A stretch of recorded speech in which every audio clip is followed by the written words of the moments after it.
Welcome back. The clock is ticking for them. They have to make a dash to the moon against 4 international teams by December this year.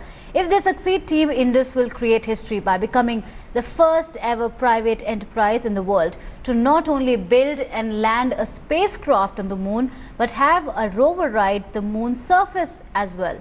India Today's Group Editorial Director Publishing Raj Chengappa brings you this special story.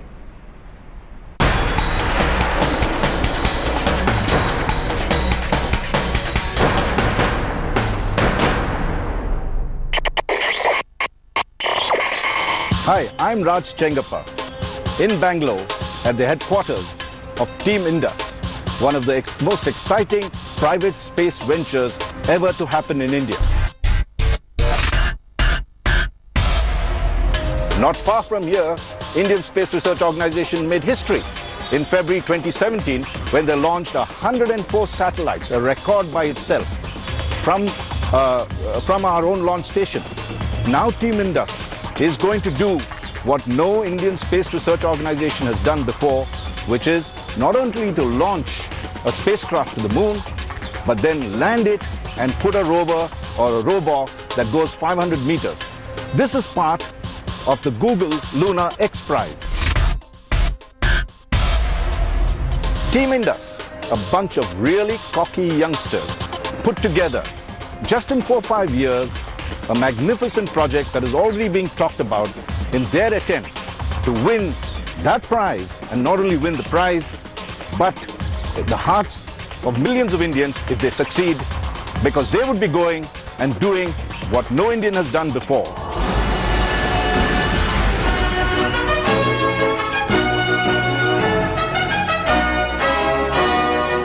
Representing India, Team Indus is one of 5 teams across the world that were shortlisted this January to compete in the greatest private space race ever, the Google Lunar X Prize. The genesis of the company is this competition called as the Google Lunar X Prize. Google is a sponsor, X Prize is the organizer, and the moon is the target. So it was a 2-line problem statement: land on the moon, move 500 meters, send back a well-defined definition of the fact that you've accomplished it, and the second line is you have to do it while you're 90% privately funded.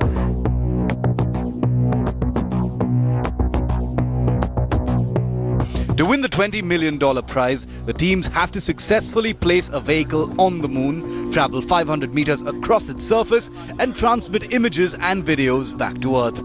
The teams must also prove that 90% of their mission costs have been funded by private sources.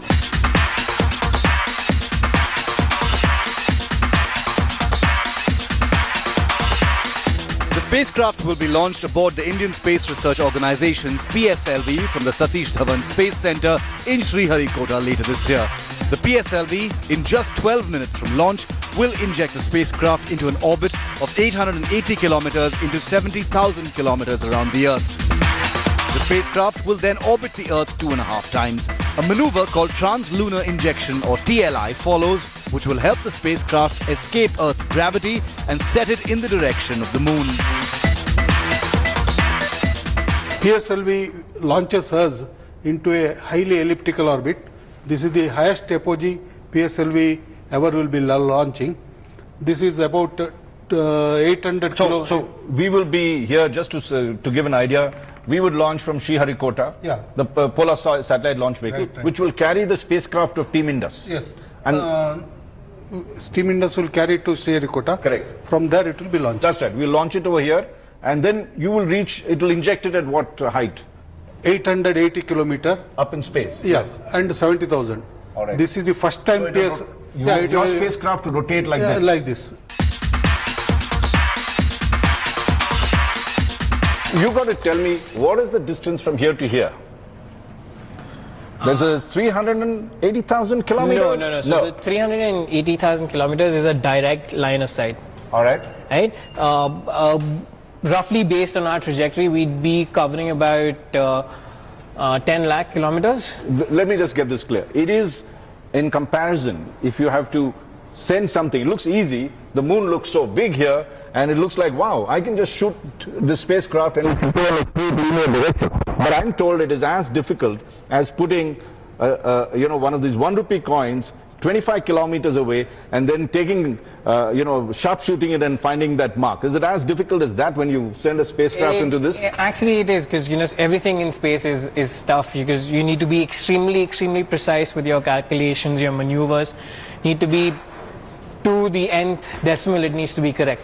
Only then can you manage to achieve results. This is about 110 hours. No, once you get to the moon. Once we get to the moon, this should be about 9 to 10 hours we could take and reduce our orbits. So proportionately, what you see, these circles getting slower till you lock on, and then you will land on the moon. Yeah, so once we are around the moon, we are in a parking orbit of 100 by 100 kilometers, right? So we need to wait and make sure that our selected landing site is having lunar dawn on it. So that you get the kind of heat required, sunlight required to power your rover and not freeze it on the moon. Yes.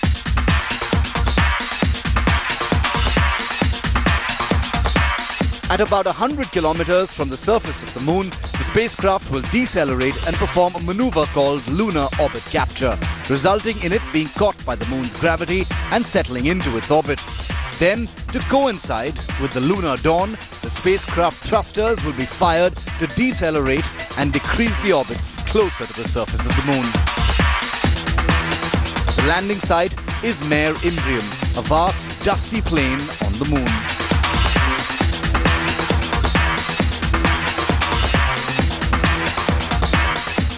And this is Ek Choti Si Asha, the rover that they must land on the moon. This is extremely complex. This is less than a 10 kg class of a planetary rover.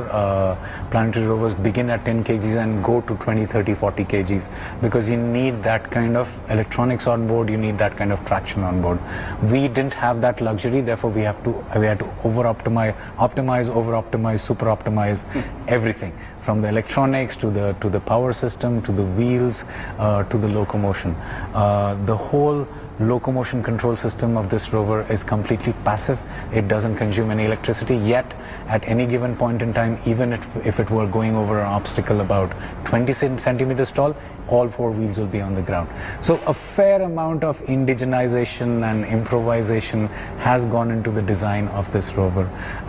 It's an exploratory mission, therefore we had to fit in 6 cameras on board. 6 cameras need a whole lot of data bandwidth, they need computational power, so it's a incremental cycle. As you add things, your ability to stay small keeps going away.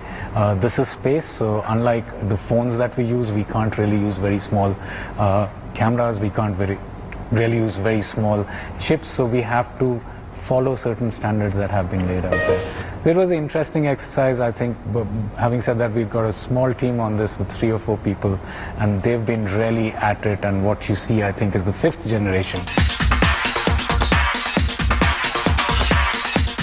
One of the most difficult things is getting money. Yes. Right? I mean, you may have had some amount of funds, but I'm sure, what does it cost to send a spacecraft up there and land a rover on the moon? I mean, what's the size of your challenge? It's going to cost us close to $70 million. And that translates into crores? Into crores of close to 85 crores. That's a lot. I mean, what is a Boeing 727 or 777 cost? About 400 crores or so? Approximately. It's like buying a Boeing jet. It's like buying a Boeing jet, but here we are looking at going into space and crossing interplanetary travel.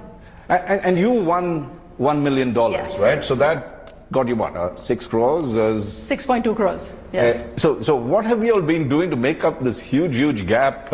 We are planning to get lakhs of people out there come and be part of our crew.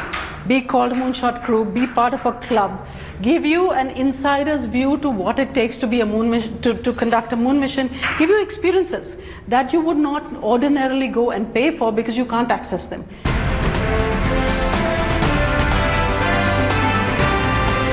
Team Indus is putting out an appeal for 1.5 million Indians to contribute 500 rupees each for what they call the Har Indian Ka Moonshot.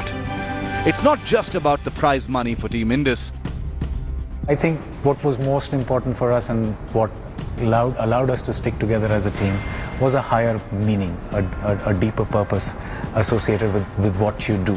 That's what causes everybody to get up each morning and to want to come to work, despite challenges that we face, whether it comes to technology, whether it comes to partnerships, funding, all these challenges. Despite all of that, can Team Indus do it for India? If you want to read more details about the mission, pick up a copy of the latest India Today magazine, out on stands now.